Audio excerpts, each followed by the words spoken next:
कपिला, माये, काय झालं स्वामी? काय झालं स्वामी?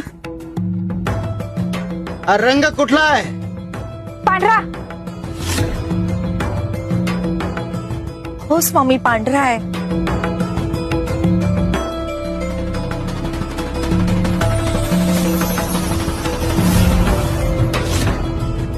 आता सांगा, हा कुठला रंग आहे? स्वामी, ही गोटी काळी कशी झाली? हो स्वामी, रंग बदललाय, पण याचा अर्थ काय? तुम्ही जेव्हा गुरुच्या सानिध्यात असता तेव्हा सगळ्या दोषांपासून मुक्त असता, आणि जेव्हा गुरुच्या सानिध्यात नसता तेव्हा